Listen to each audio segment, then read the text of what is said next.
Meus filhos, bom dia a todos.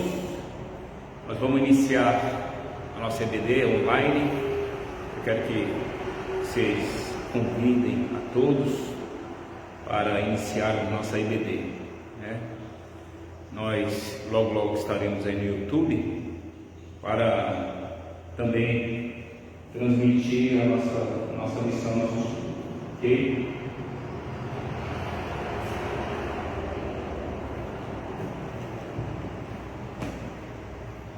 Nós vamos hoje aprender sobre o livro do Apocalipse,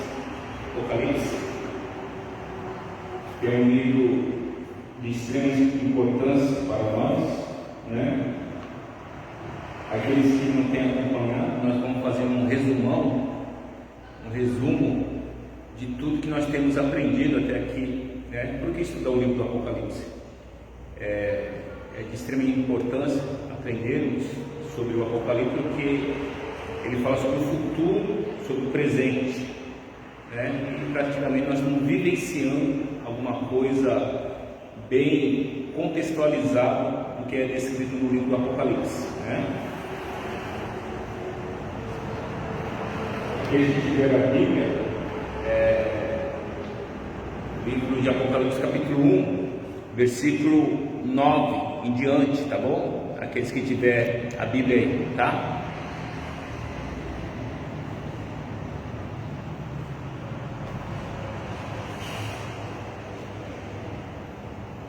Nós falamos sobre a igreja de Tiatira, né? Nós estamos falando sobre as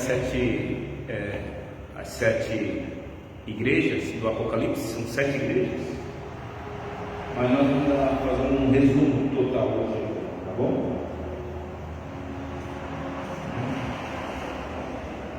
Eu quero iniciar primeiramente dizendo que o livro do Apocalipse capítulo 1, versículo 1, diz que o Apocalipse não é uma revelação do homem, mas uma revelação de Jesus Cristo, o qual o Senhor concedeu para mostrar aos seus servos os acontecimentos que em breve hão de realizar, e que por intermédio do seu anjo expressou ao seu servo João. Então, o Apocalipse não é uma revelação de homem, é a revelação de Deus, né? E no versículo 3, bem-aventurados que lêem, bem como os que ouvem as palavras dessa profecia e obedecem às orientações que nelas estão escritas, porquanto o tempo desses eventos estão à porta, né?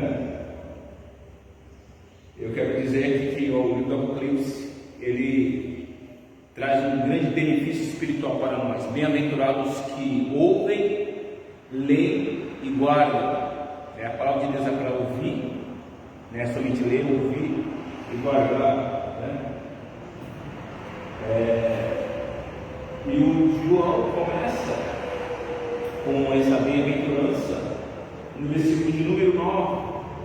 Aqui João se expressa a sua situação com que ele vivia.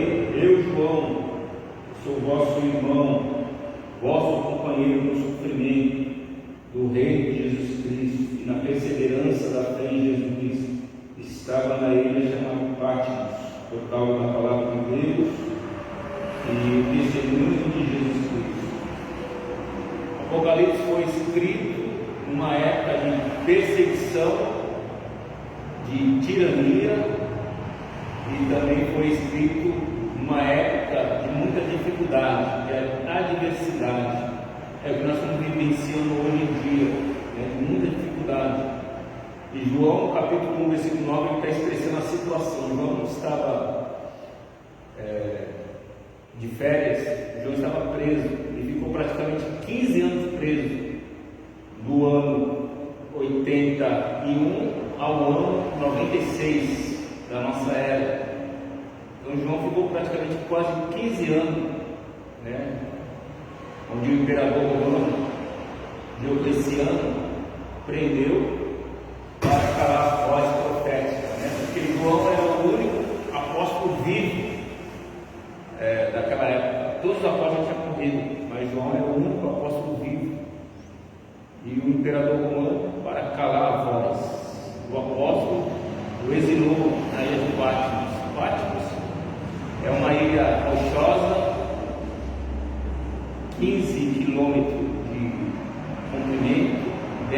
quilômetros de largura,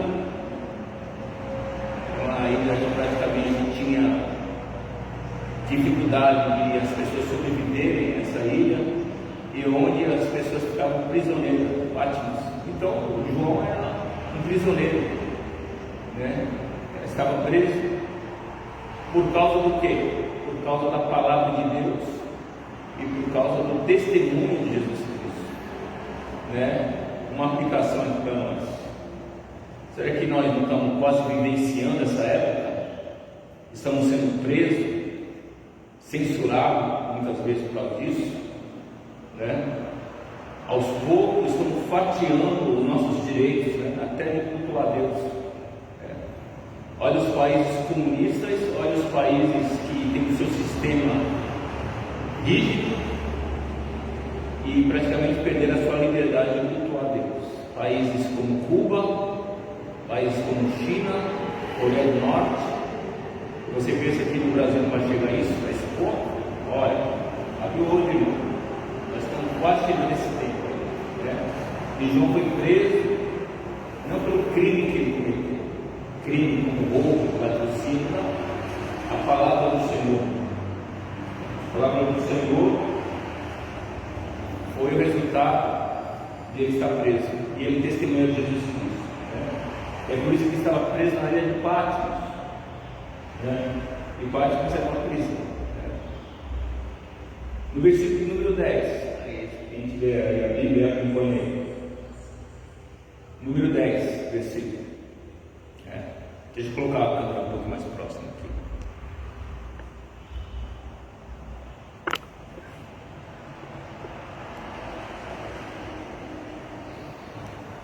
Número 10.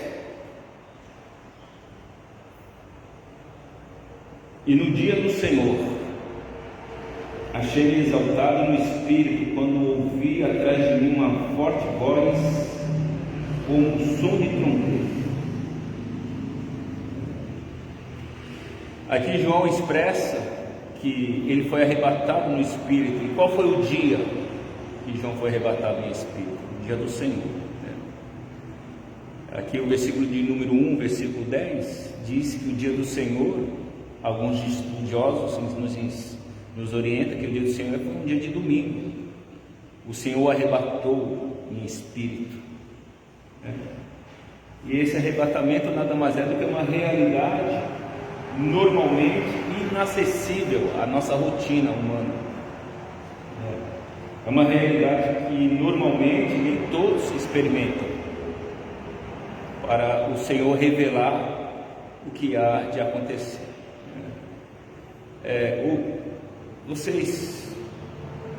Se você já leu todo o livro do Apocalipse, vocês vão entender que o livro do Apocalipse é um livro simbólico, trabalha muito com simbologia, como no livro de Daniel, como o livro de Ezequiel. Aliás, o livro de Daniel e o livro do Apocalipse, eles têm muita similaridade, né? E é bom nós questionarmos isso aí, é bom nós estudarmos, porque 50 vezes aparece no livro do Apocalipse o número 7. 7 é o número que mais aparece, que é o número da perfeição. É o número da totalidade da perfeição divina. 7 anjos, 7 igrejas, 7 estrelas, 7 trombetas, 7 castiçais, 7 Espíritos de Deus, né? As 7 pragas. Então o número 7 aparece 50 vezes no livro do Apocalipse. Eu quero dizer também que no livro do Apocalipse apenas o verbo graça, né? O melhor dizendo, o vocabulário graça, o vocabulário graça aparece somente 2 vezes, né? Por que 2 vezes? Olha só, pela graça sois salvos por meio da fé. Isso não vem de vós, é dom de Deus, e não vem das obras para que ninguém se glorie, né? Mas pela graça que nós somos salvos, não por méritos, pela graça. Paulo fala da graça, recita a graça 100 vezes na sua epístola, né? Nas epístolas pastorais, epístolas paulinas, Paulo fala da graça 100 vezes, ele cita o vocabulário graça 100 vezes, e no livro do Apocalipse somente 2. Por quê? Porque o Apocalipse é o encerramento da graça. Acabou. O Evangelho é o anúncio do reino de Cristo, né? O João Batista, quando ele veio ao mundo, quando Deus chamou João Batista, ele chamou João Batista para anunciar aquele que há por vir, aquele que tinha que vir, que era Jesus Cristo. Era a voz que clama no deserto: preparai o caminho do Senhor. E João Batista sempre usava aquela expressão: é vindo o reino de Deus, né? E Jesus também disse que o reino de Deus é vindo. O Evangelho é o anúncio do reino de Deus. Eu quero dizer que a porta da graça está aberta. Tudo que está acontecendo ao nosso redor, a graça do Senhor está nos dando oportunidade de nos arrependermos, né? Pois Jesus fala: arrependei-vos, porque é vindo o reino de Deus. Evangelho é sinônimo de arrependimento. O arrependimento, ele é característica do Evangelho. Agora no livro do Apocalipse não tem mais graça, somente fala de graça no primeiro capítulo e no último capítulo, né? Porque o livro do Apocalipse anuncia o castigo, ou anuncia as coisas futurísticas, ou coisas que estão acontecendo hoje em dia, e praticamente a porta da graça já se fechou, né? E no versículo de número 12 e número 13, a descrição de João quando ele viu Jesus Cristo, né? No versículo 2: voltei-me para observar quem falava comigo, e voltei-me e vi 7 candelabros de ouro. Então, candelabro, ou catsai, significa as igrejas, o simbolismo da igreja. Jesus anda no meio da igreja. E no versículo número 13, Apocalipse 1:13: e entre os candelabros alguém semelhante ao ser humano, ao filho do homem, vestindo uma longa túnica, chegava aos seus pés, e um cinturão de ouro ao redor do seu peito. Então, a referência clara a Cristo como sumo sacerdote, e sua cabeça, versículo número 14: sua cabeça e seus cabelos eram brancos como a lã, tão brancos como a neve, seus olhos como chama de fogo, os seus pés reluziam como o metal, quanto é refinado na fornalha ardente, e sua voz como o som de muitas águas.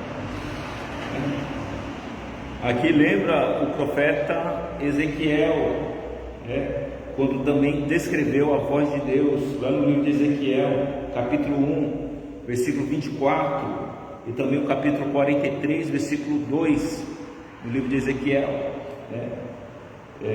Ezequiel ouviu uma voz como muitas águas, né? O som do mar, né? Ou seja, é um símbolo de autoridade. Eu quero aqui falar um pouquinho sobre isso aqui, né? O que significa isso, né? Vamos lá. No versículo de número 1, capítulo 1, versículo do 12 ao 13, essa voz significa poder irresistível, uma voz estrondosa, né? Uma voz de muitas águas, né? Cabelos brancos, o simbolismo de cabelos brancos significa pureza divina, né?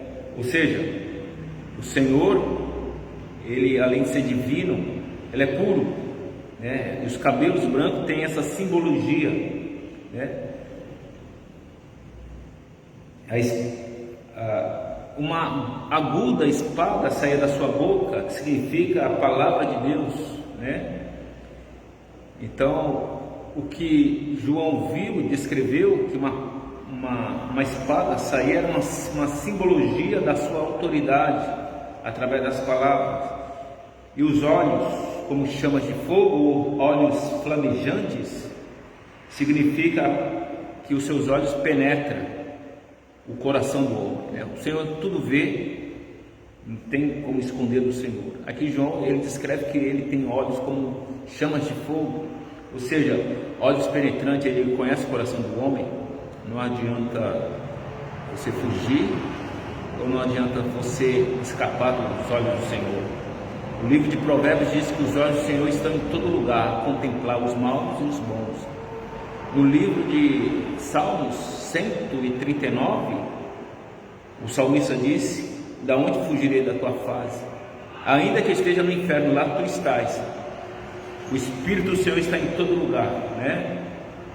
Não existe como fugir dos olhos do Senhor.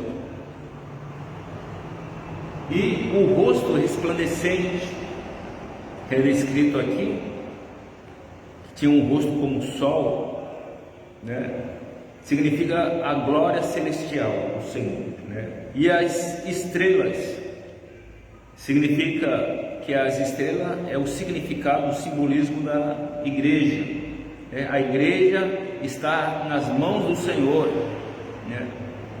Presta atenção aí. A igreja está nas mãos do Senhor, não está nas mãos de denominação ou nas mãos dos homens, do governo, que faz o que querem, decide o que querem. A igreja está nas mãos do Senhor, né? É as sete estrelas, que significa as 7 igrejas. A igreja de Éfeso, de Esmina, de Sardes, de Pérgamo, de Tiatira, de Filadélfia, de Laodiceia. Essas 7 igrejas estão nas mãos do Senhor. A igreja não é construção, a igreja são pessoas. É o corpo espiritual, né? É o vaso espiritual das mãos do Senhor. Então, Apocalipse capítulo 1, versículo 12 ao versículo 16, essa descrição de João sobre o Senhor Jesus e o seu significativo está expressado.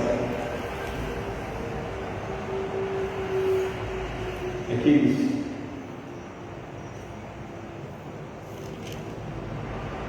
Vamos lá, vamos ver uma coisa interessante aqui.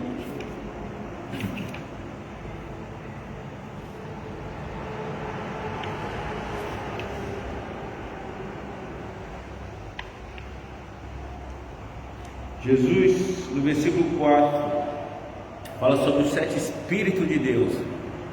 7 Espíritos de Deus. Vocês sabem o que significa isso aí? 7 Espíritos, capítulo 1, versículo 4, né? Se refere nada mais do que ao Espírito Santo na sua multiforme graça, né? E na sua diversidade da sua operação. Está lá em Isaías, capítulo 11, versículo 2, né? Não é uma referência a anjos, os 7 Espíritos de Deus, se você olhar aí, né? Pois as bênçãos e a graça e paz vem da parte do nosso Senhor Jesus Cristo, segundo o texto aí, versículo 4, né? Então esses 7 Espíritos nada mais é do que a forma de Deus trabalhar e agir. Está lá no livro de Hebreus, capítulo 1, né? Se você olhar lá Hebreus 1, você vai. Havendo Deus de muitas maneiras, de várias formas, falado aos pais, aos profetas, nesses últimos dias falou-nos através do Filho.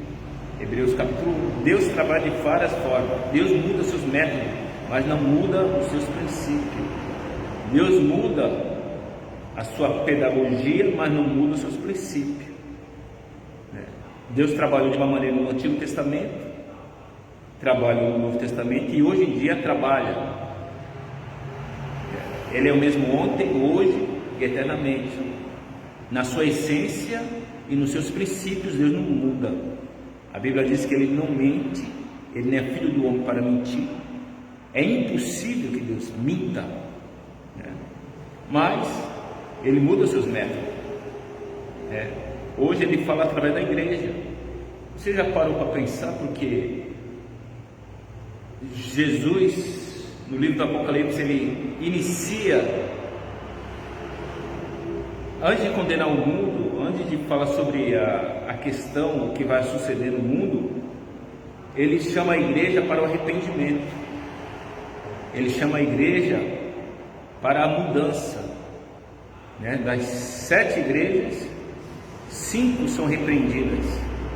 A única igreja que recebe total elogio é a igreja de Filadélfia. A igreja de Esmina, que a igreja era mais pobre da Ásia, era uma igreja pobre, que não tinha condições, é elogiada.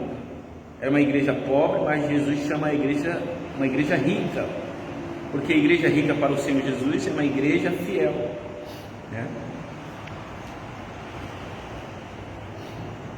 Se você tiver a revista aqui, vocês podem acompanhar que estou dando apenas um resumo, Quem não tiver a revista, acompanha aí, tá bom?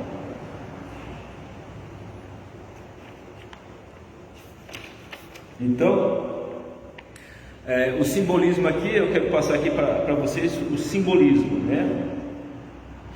Igrejas, estrelas significa anjos da igreja, Eu falei igreja, mas é os anjos da igreja, 7 estrelas.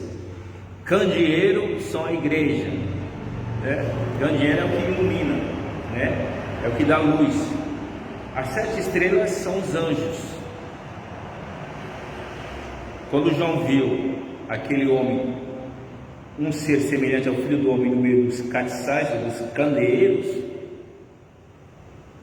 João vê ele andando no meio da igreja. Candeeiro é a igreja.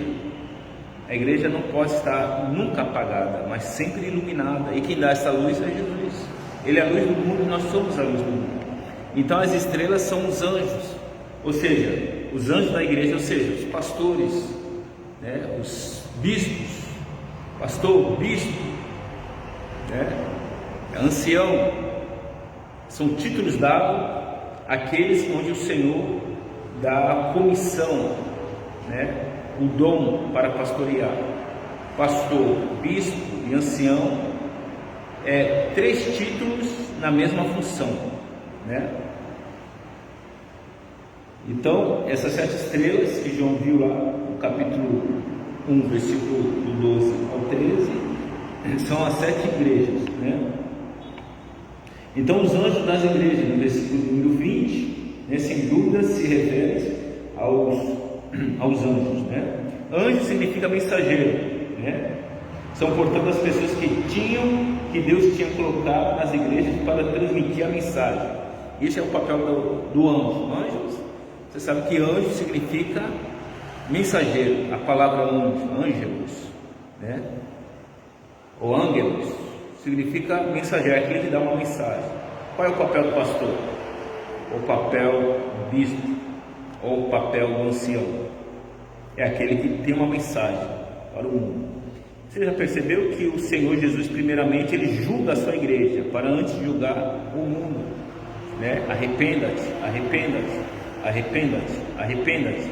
Sempre a expressão arrependimento, arrependa-te, é para a igreja, A igreja, ela transmite primeiramente a mudança, Deus quer mudança, primeiramente na sua igreja e depois ao mundo, Então, só alguns pontos aqui que eu quero colocar para vocês. O tema do livro, que nada mais é do que a vinda de Cristo. Apocalipse não trata do arrebatamento. O Apocalipse não trata sobre essa questão de arrebatamento. Arrebatamento somente 1 Coríntios capítulo 15 e 2 Tessalonicenses capítulo 2, arrebatamento está lá. E Mateus capítulo 24, ali fala sobre o arrebatamento e sobre o que aconteceu no ano 70, na destruição de Jerusalém, Jesus descreve 2 eventos: o que vai acontecer nos nossos dias, o que aconteceu na época do ano 70, né? Onde Jerusalém foi destruída, né? Através do general Tito, né? O general romano. E o tema do livro do Apocalipse é esse aí, sobre a vinda de Cristo, né? Então, e ao restabelecimento do seu reino, né? Jesus está vindo para julgar e reinar. Esta é a razão do pranto dos que não creem, né? Você já viu o versículo interessante aí? Está aí no versículo, no número capítulo 1, versículo de número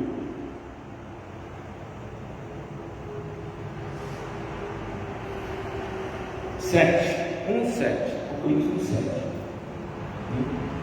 Eis que ele veio com as nuvens, e todo olho verá, né? Todo olho verá, até aqueles que o traspassaram, e todas as tribos da terra se lamentarão por causa dele. Certamente assim será. Amém? Eu sou Alfa, Ômega, declara o Senhor Deus, aquele que é e que há de vir, Todo-Poderoso. O que o João está querendo escrever aqui, que todo olho verá, ou seja, restabelecimento do reino de Cristo, né? O reino de Cristo vai ser restabelecido aqui no livro do Apocalipse, reinado de 1000 anos, né? Onde Cristo reinará durante 1000 anos, né? E os eventos que sucessivamente nós vamos descrever aqui, 144 mil, que são judeus convertidos, né?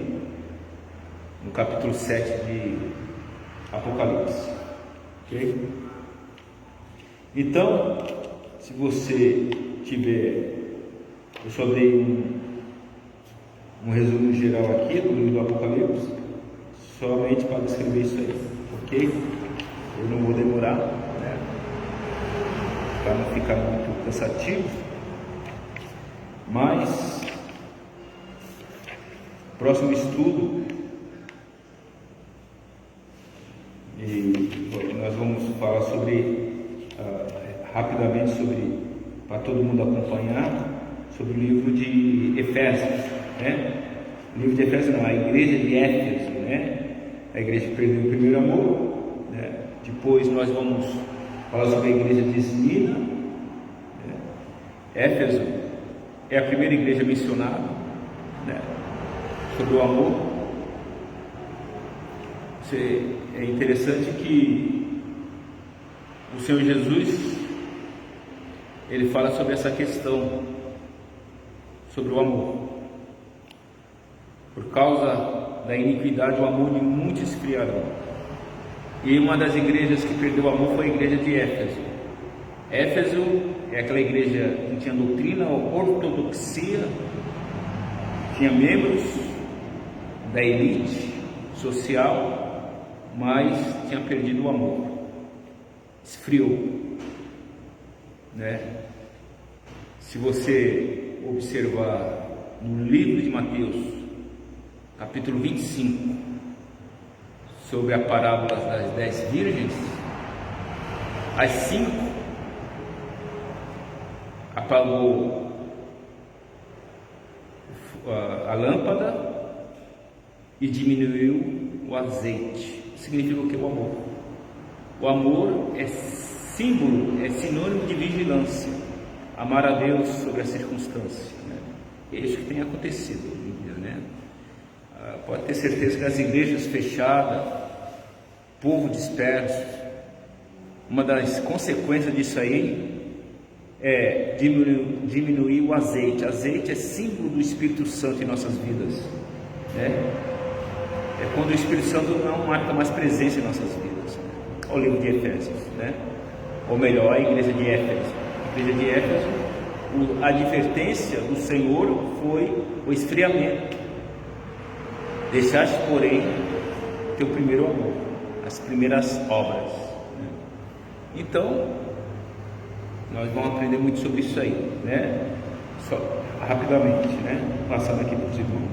Tá? Nós vamos usar o telão, a próxima, para a gente acompanhar rapidamente, né? Livro, então, Éfeso é a igreja que perdeu seu primeiro amor, né? Nós vamos estudar sobre a igreja de Esmina, a igreja perseguida, né? E a igreja de Cristo está sendo perseguida hoje? Sim, claro, com certeza. Nunca como antes, né? Então, a circunstância da perseguição está visivelmente aí às nossas vistas, né? Então, a igreja que foi perseguida, a igreja de Esmina, né? E Jesus fala que a igreja de Esmina, que é uma igreja pobre, a igreja mais rica, devido à sua fidelidade, né? E ele conhece as nossas tribulações. E logo após, a igreja de Pérgamo, né? A igreja que, no título aqui, a igreja no perigo da abertura, né? Então, é nesse texto aqui que tem aquela frase onde Jesus fala: habitação do trono de Satanás, né? E Pérgamo era uma igreja, uma cidade que foi capital da Ásia Menor por 400 anos, e havia lá em Pérgamo uma forma de adoração ao diabo, um culto de mágicas babilônicas, né? E lá foi muito propagado o culto ao imperador, que criou na cidade o trono de Satanás, ou seja, foi lá, Pérgamo foi a primeira cidade onde o imperador era adorado como Deus.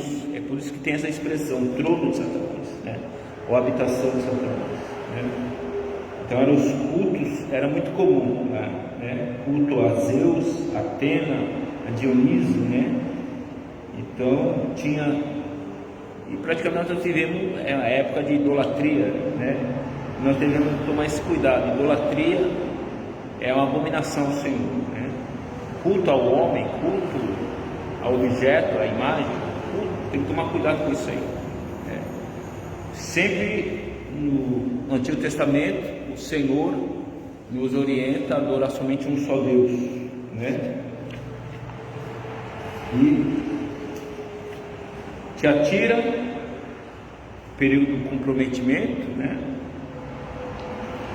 Tiatira era uma cidade que tinha bebedice, imoralidade, né? E Sardes era a igreja, o título aqui na lição é o perigo do comodismo. Filadélfia, igreja missionária, né? É a igreja que o Senhor Jesus mais elogiou. É aquele onde o Senhor Jesus fala: eis que abre uma porta diante de ti, e a porta que eu abro ninguém fecha, e a porta que eu fecho ninguém abre, né? Está se referindo à igreja de Filadélfia, né? Ou seja, para pessoas também, né? Pessoas que tenham amor à obra missionária, à obra do Senhor, né? E por último, a última igreja que o Senhor menciona é a igreja de Laodiceia, a igreja apóstata, né? Se você tiver a Bíblia aí, antes de falar sobre a apostasia, né, e já vou encerrar, se você tiver a Bíblia, abra a sua Bíblia em 2 Tessalonicenses, capítulo 2.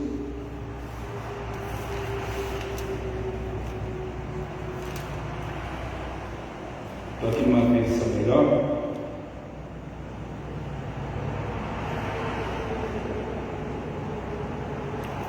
Segunda Tessalonicenses, capítulo 2.